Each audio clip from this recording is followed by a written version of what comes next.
Tzoraim Tovim, good afternoon. This week's Parsha is Parshat Devarim, the beginning of the fifth book of our Chameshet Chomshei Torah, the 5 books of our Torah.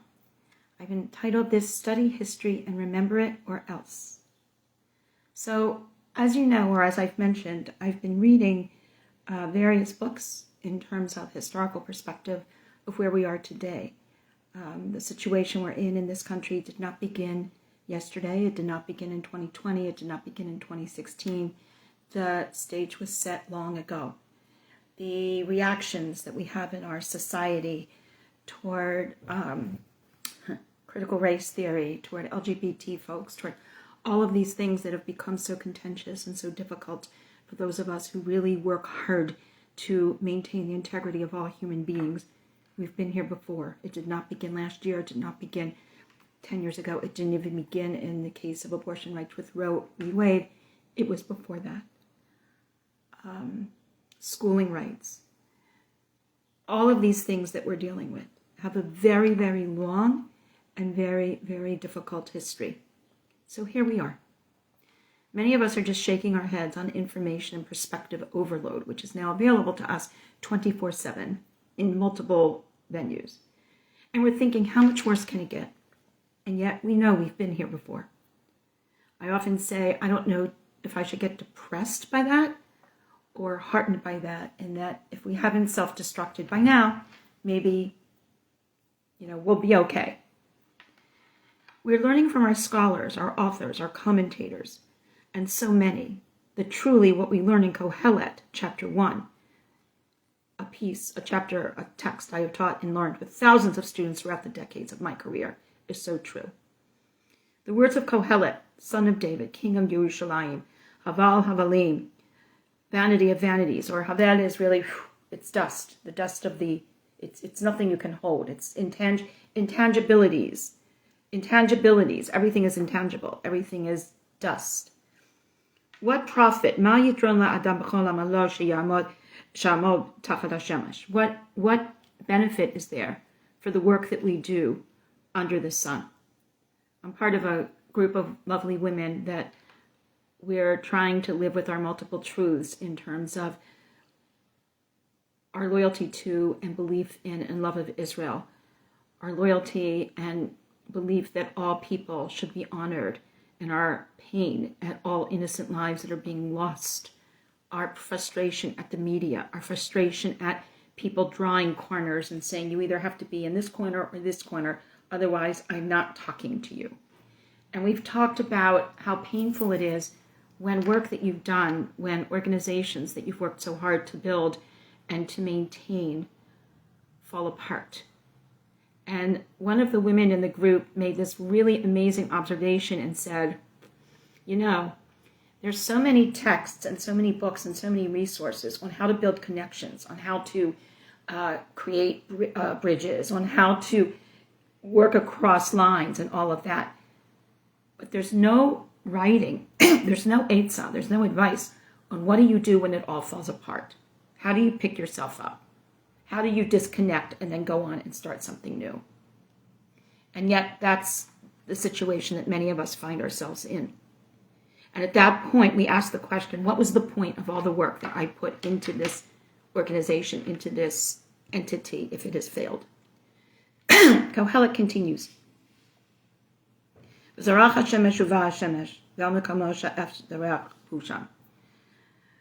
rises, the sun sets, it goes back to its place. A generation goes, dor holech, dor ba, ha'aretz l'olam omedet, and the earth always stands the same. So while we're dealing with this dor holech or dor ba, a generation goes, a generation comes, different experiences, same problems, different contexts, same challenges, the earth is still here. Kohelet goes on, and again we take Kohelet to be Melech Shlomo, King Solomon, who had it all, and yet he is asking himself, what is all of this worth? And a lot of commentators have weighed in on, was this written at the end of his life, at the beginning of his life, when in his life? Why is this man so depressed, so despondent? And when you think of what he saw and you think of what we see and how we feel, maybe we have some insight into that. He says at one point, Kol ha-devarim yagaim. Everything just makes me tired. I can't do this anymore. I'm done. What has been seen is what will be. What has been will be. What has been done will be done. Ve'en kol chadash tachat hashemesh. There's nothing new under the sun. We can't change the script. There is something that will happen that people will say, oh, it's new. This is new. We have changed the script. But that too can be traced way back. And he says, I've seen all this. Ani kohelet. Hayiti melech Yisrael. I was king over all of Israel. I know what I'm talking about. Notice how this unit of text begins and ends with its inclusio. Bequeathed to us by Shlomo, the king, associated with wisdom. And here we see verbalization of his frustration, his resignation, his dose of reality for him and for all of us. As I've often discussed and taught, the ancients believed that history and the trajectory of the world and the human experience contained within it was a circle, constantly repeating oft-completed cycles with the same checkpoints each time, around and around and around and around. We, in our age of progress, technology, and advanced culture, or so we think, would like to propose that we have moved beyond that. Thomas Cahill, in his important book, The Gifts of the Jews, which I've shared with you in the past, opines that it is indeed our people who got off the circle of repetition and sought something better, turning it into a spiral, if you will, a cycle. Yes, you go through the same checkpoints, but it changes with time, with the gravity, with the weight, with the experiences that have come before it. What took us off this circle was the desire to seek for something better, teaching others that this is possible, and to hope for that which is better. So how do we move forward? I think we find hints and pointers all around us. And I would like to suggest that we consider this, the first parasha of our final book of the Chomshei Torah, as one place that we can look for these hints. The book of Devarim, also called Mishnah Torah, the repetition of the Torah, although we do get plenty of new dictates and laws iterated for this book that instructs the generations to come.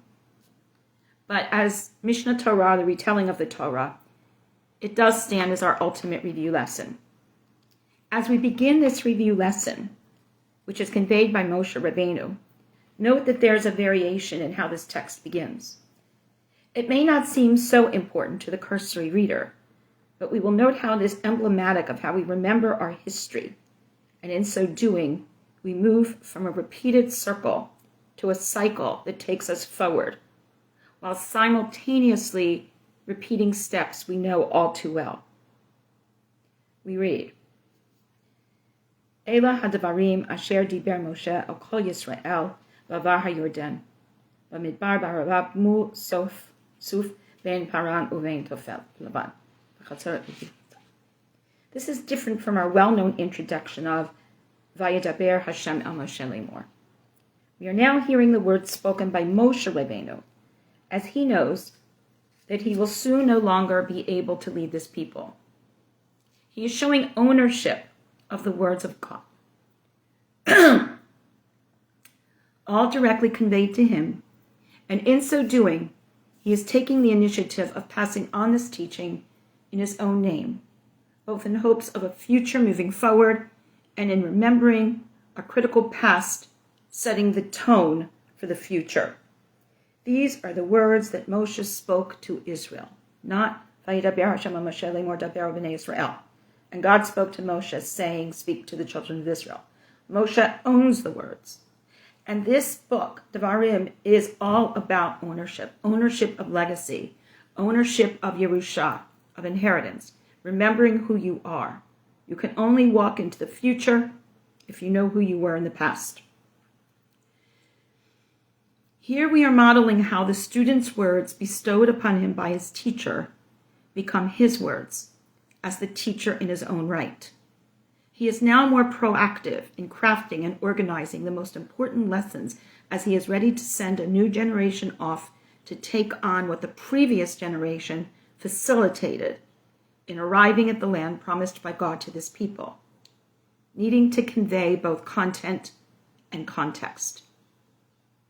And in those terms, we understand the presentation of additional mitzvot as we will go through Sefer Devarim.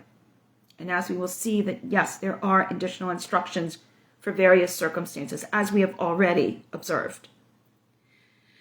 In noting this alternative phrasing, Ela Devarim Asher Diber Moshe al Kol Yisrael, these are the words that Moshe spoke to all of Israel, we observe a sense of order that is often cited in our texts of learning. In the last pages of Masechet Kritot 28a, we are clearly instructed in the purpose of this order, including which korbanot take precedence, ordering of prescribed tasks, and the reason for such, which people are accorded more authority and honor, and so on. Here we learn that leaders must give deference to those above them, children to parents, and all to their teachers. This is cited as a salient manner in which order and discipline may be maintained, history and lessons learned remembered, and people will not fall into disarray, lapsing into behaviors that will result in their being cut off from the B'nai Yisrael, the central topic of this particular Talmudic tractate, Kritot, cutting off, as indicated in its name. This Masechet ends with the words that are familiar to all of us from our tefillot. Amar Rabbi Elazar, Amar Rabbi Chanina, Talmidei Chachamim, Marbim Shalom Ba'olam, Shenamar V'chol Banak Limodei Hashem, B'rav Shalom Banecha, Al Tikrei Banecha Ele Bonecha. You shall have, Elazar says in the name of Chanina, we shall have many Talmidim Chachamim, many scholars, many Torah scholars, that they should multiply in the world. As it says, all of your sons should learn Torah, and it will bring peace. Read this not as your sons, but your builders. It's a linguistic piece where Banayich, your children, are Bonayich, your builders, building of your future. Why is this so important? And how is this lesson conveyed here? Let us look at the event that takes center stage in much of Parak Aleph of Devarim, the Meraglim, sending of the scouts, the Meraglim, to check the land of Israel. Before I do that, I just want to point out that it's so interesting to me that last week we ended Bamidbar in the merit of Benot Zlachad. It was a happy story, a story of how law can be adjusted and modified based on the situation, and also the proper way to ask for such adjustments or modifications through the lesson of the daughters, who are named three times in Bamidbar, twice in the original telling and once in this repetition. Here, by contrast, we're going to look at the story of the Meraglim, the scouts, the leaders, the ones that were chosen by their tribes. They won the election, or however they got there. And when we compare Bamidbar chapter 13 in Parshat Shlach Lecha and who came to ask for the Meraglim there and here, we find the disordered masses who come to ask for the land of Eretz Yisrael to be scouted out. And we find an important lesson that Moshe uses as a lead principle, organization of leadership and the masses. Back in Bamidbar, we read, Vaydaber Hashem al Moshe lemor, right?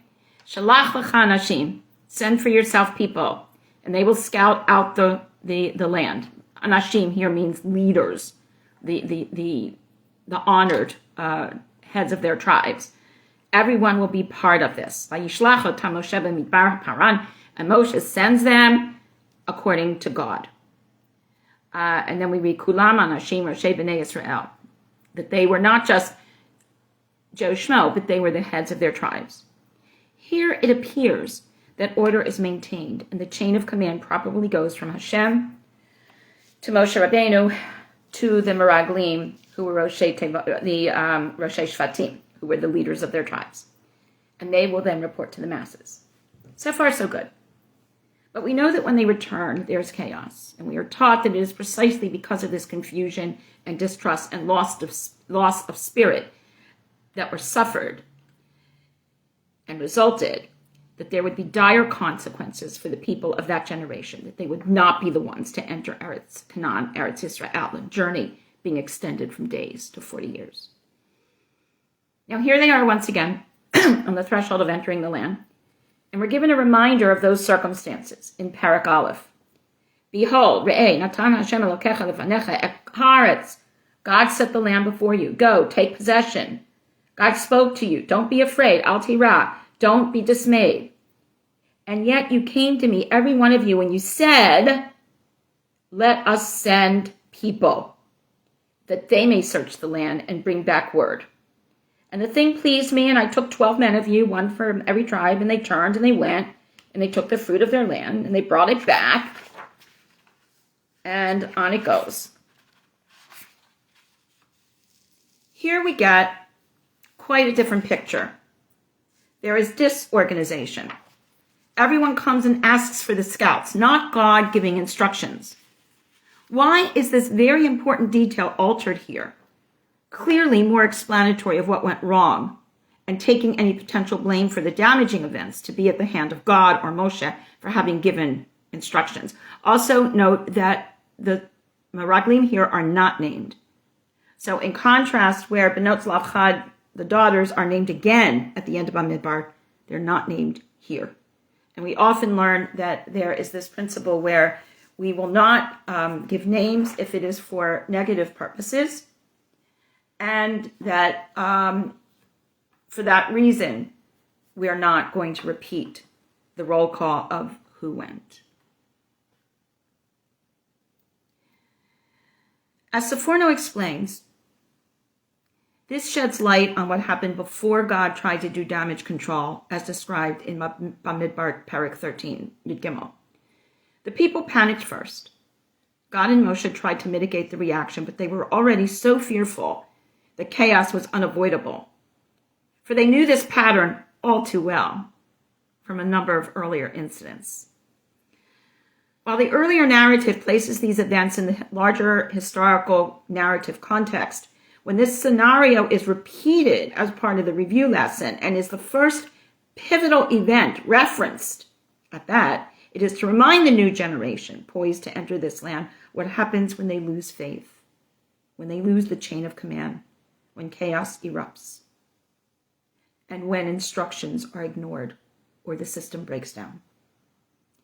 That is the difference between the repetition of the all too well-known circular pattern that maintains stasis and the hope instead that this will be a door to a future with a difference. By learning what went wrong and by examining it and not just pushing it along the side, hopefully we will be able to change the script. Rashi wants us to consider why Moshe reacts and sends the Meraglim if God has already given the B'nai Yisrael this land.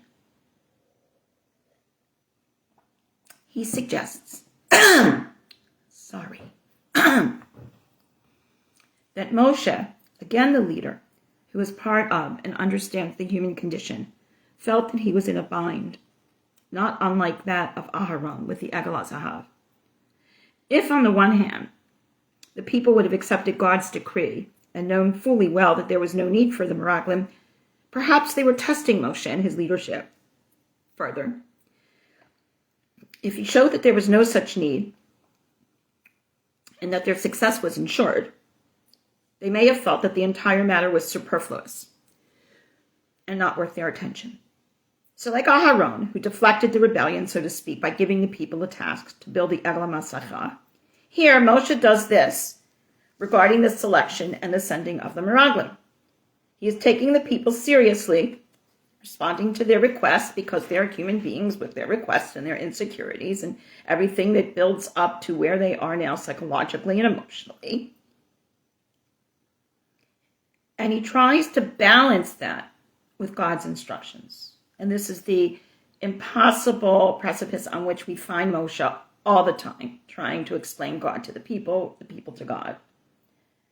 But unfortunately, the nature of the human being is, as we well know, such that we do not always respond to reason or accept instructions as intended. Note the searing words of this text in Devarim as it continues. You did not go up, rather you rebelled, v'tamru et pi Hashem Elokechem, against the commandment of the Lord your God. And you murmured in your tents. Remember murmuring, right? The rebellion, the quiet conflicts, and all of that. And you said, because the Lord hated us, b'sinat Hashem otanu, God has brought us forth out of the land of Egypt to deliver us into the hands of the Amorites to destroy us. Rashi and others teach that such a proclamation says much more about the speaker than the subject. And we know this, again, part of human nature. Explaining that the perception of hatred says more about how the subject feels about themselves than how the other feels towards them. In other words, this is the most dangerous projection. We hate ourselves for having done this, so God must hate us too. Here we find echoes of grasshoppers. Remember from the first text of the Meraglim, we were as grasshoppers, in our eyes. So surely when those people, those big Canaanites saw us, they must have thought we were grasshoppers, because we think we're grasshoppers. They report that they lost faith because they saw themselves as these minuscule creatures. So that must have been how others perceived them. We certainly do not have to think too long or too hard regarding how this dynamic is much too present in our lives and our reality today. Perhaps here is another scripted lesson of Moshe. Self-concept and self-perception is everything. Here is another part of the collateral damage that may be the result of mob mentality, such as that is being described here. We have been undone in the past, so we'll be undone now too. In returning to the first words of this text, we note that this is intended, according to Rashi, as words of reproof. And because Moshe intended to recount here all the places where they angered the Almighty, he therefore said these words in an obscure manner and only mentioned them in hints to show the importance of the honor of Israel, again, like the spies' names not being repeated, trying to balance his words of reproach with his concern for the well-being of the collective. When a child does something wrong and comes to the parent, and the child is already aware of what they've done wrong, how the parent handles it means a lot. Do you talk it through with the child? Do you call them names? Do you just yell and say, I don't want to hear it? That will not help resolve the issue. The citing of these places in the first verses of Devarim reflect places you were here in the very beginning of Devarim. But it doesn't say what happened there. But we're taught that it reflects the places of wrongdoing. But instead of demoralizing the people even more by recounting the details of what went wrong, Moshe just mentions the general regions. Elah hadavarim asher diber Moshe al kol Yisrael. These are the words that Moshe spoke to the B'nai Yisrael. Remember when you went here? Remember when you went there? Remember when you went? He didn't have to hammer home what went wrong. But they understand why he is citing those places.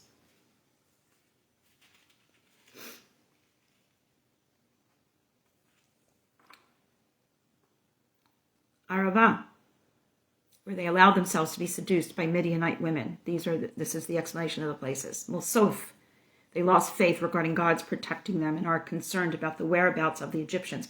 Paran, that was the place where the incident of the Meraglim occurred. And Tofel v'Lavan, complaints about manna, and so on. The one reference that we're giving here, which we're not clear about, is V'di Zahav. So let us think for a moment. What is apparently missing from this list is one of the most grievous misdeeds of the people. To understand this veiled reference, we go to Brachot 32a in the Gemara, and we read as follows. Translate. Moshe spoke V'tiach Devarim, audaciously. It's in other words, like strongly towards heaven. The school of Rav Yanai learned this from the words Di Zahav. What do these words mean? They said in the school of Rav Yanai, thus spoke Moshe before the Holy One, blessed be he, sovereign of the universe, the silver and the gold. Got it now? Which you showered on Israel until they said, die, Zahav, enough gold. That is the point where they made the Egel Zahav, the golden calf. Rabbi Kiya bar Abba said, it is like the case of a man who had a son. He bathed him, he anointed him, he gave him plenty to eat and drink, and hung a purse around his neck, and set him down at the door of the house of ill repute. How could he help sinning? Rabbi Jonathan Sachs, Zichrono L'Shalom, teaches as follows regarding this understanding. Moshe, in this dramatic rereading, is portrayed as counsel for the defense of the Jewish people. Yes, he admits to God. The people did, in fact, commit a sin. But it was you, God, who provided them with the opportunity and the temptation. If the Israelites had not been given the gold in the wilderness, how could they have made a golden calf? Besides which, who needs gold in a wilderness? There was only one reason that the Israelites had gold with them, because they were following your instructions, God. You said, tell the people that every person is to ask his neighbor and every woman is to ask her neighbors for objects of silver and gold. Shemot, chapter 11, verse 2. Therefore, don't blame them. Instead, forgive them for not using what you gave them for proper purposes. Clearly, this is overwhelming. Where do we even begin regarding this rebuke in these first words of Devarim? Both those that are direct and those that are more veiled.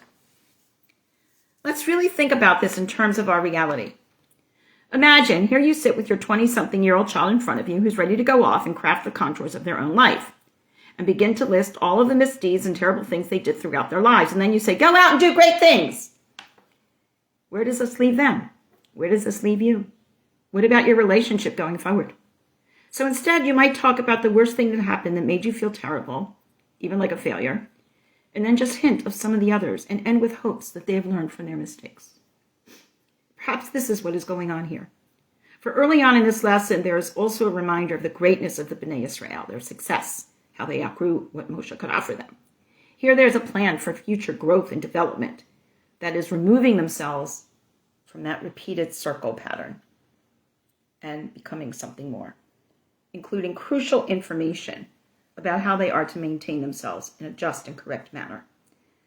In verses 10 through 18, we read, God has multiplied you, and behold, this day they have fulfilled that promise from Abraham, right? Hayom kechovei hashamayim larov. You are as much as the stars in the sky. God has made you who you are. Each one of you has the opportunity to be who you are. And we go on and say, I will take heads of your tribe, wise men. And here we begin to have an administrative detail where we have captains of thousands, captains of hundreds, captains of 50s, 10s, and officers tribe by tribe. Here Moshe is looking forward, much like that parent in our scenario who says, now go forth and be a mensch, be a good person, and always remember where you come from. At this point, and in the chapters that follow, we are reminded of legal teachings from before, as well as being given additional laws to observe in moving forth out of the circle of the past. Nechama Leibowitz teaches that as we move on in Devarim, we have an entire system of justice laid out in front of us, yet another means of maintaining order and discipline. Rabbi Hanina said, this constitutes, these laws are explaining how one goes to court, how one acts, how the judge acts, how individuals act, how everybody acts, how we hear. We are talking about cases that will come up between the people of Israel, because this will happen, and we must be disciplined in our conflicts as well. There will be precise and specific instructions given regarding order and proper procedure, and we will have all of this in this particular parsha regarding a system of justice. Just as Moshe is worried about the collective chaos that can and clearly has threatened to destroy this people, he is also concerned about their individual relationships with each other, which hopefully will mitigate against the worry for disorder and disarray. Equanimity and respect and order, such as indicated in our text from Masechet Kritot, must be maintained. The commentator Barbanel teaches that Moshe learned this sense of order from Yitro, his father-in-law, who was a prince of his own people, Midian. He is basically taking a page from Yitro's leadership training book to ensure that while he, as the head of the judicial system, is in his position and will no longer be with this people, they must continue to practice fair and proper judgment practices that they have been taught. They must listen to each other. They must negotiate with each other. They must be fair and not devolve into yet another instance of chaos.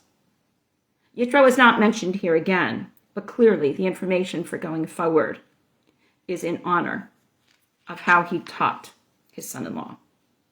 So here we have several prominent elements of transition indicated in our first parsha. 1, transition of power, authority, and agency are inevitable and needed elements in the ongoing journey of the human being and family, here specifically for B'nai Yisrael as they go through the cycles into their future.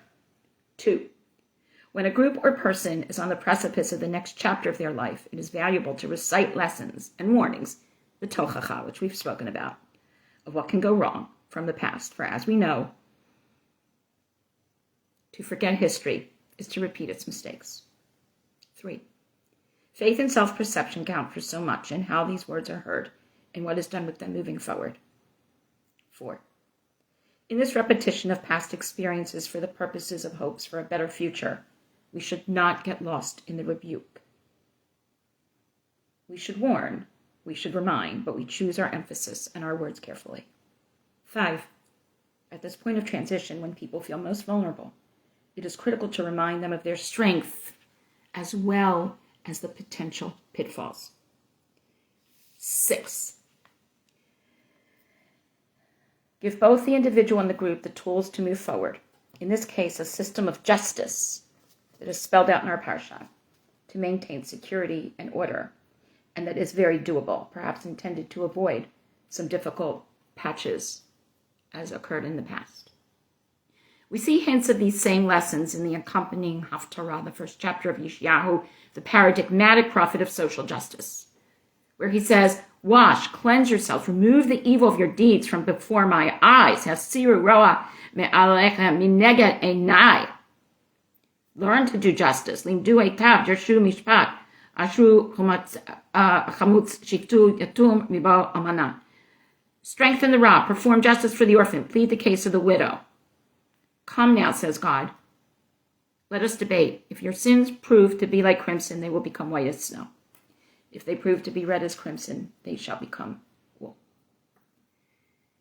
If you are willing and you obey, you will do well. If not, you will not. And what does it say? And I will restore your judges as at first and your counselors as in the beginning. Tzion b'mishpat tipadeh, ushabeha b'tzedakah. Zion will be redeemed through justice, her penitent through righteousness. In other words, take on these new practices that are going to be coming up through Devarim, the additional instructions as a result of lessons learned. Remember what happened in the past. Take note of new situations, and you will be able to move toward your anticipated and hoped for future. All of B'nai Yisrael are invested with these elements of this important review lesson. Leaders of the people, leaders and officers of the tribes, judges, and the Amcha. We have learned that no person, regardless of position, is immune from human error and from leading others astray through their actions. This is precisely why Sefer Devarim, our Mishnah Torah, the repetition of our Torah, is so important in tying the generation that experienced the miracles and events of their journey and have the most direct contact with God and Moshe Rabbeinu to those that will follow them and will not have that direct contact. So that our leaders and all members of our community will remember our responsibility to ourselves, to each other, to our community, to our predecessors, to those that come afterwards, while acknowledging our potential flaws and utilizing our proven strengths. In that way, we hope that we can live by the hopeful words at the end of Masechet Kritot. Amar Rabbi Elazar, Amar Rabbi Hanina, Talmidei Chachamim Marbim Shalom Ba'lam. Many Torah scholars will bring, and by Torah scholars I mean those that really understand Torah, use it, and walk in the streets with it. In the world, as it says, Kol Banecha Limudei Hashem, all of your children have the opportunity to be knowledgeable about God and bring peace. And don't just read it as your children, but read it as your children are your builders. Let all of us, leaders in Amcha, commit ourselves to such history review lessons in helping our children to truly be the builders and the crafters of our future. Shabbat Shalom.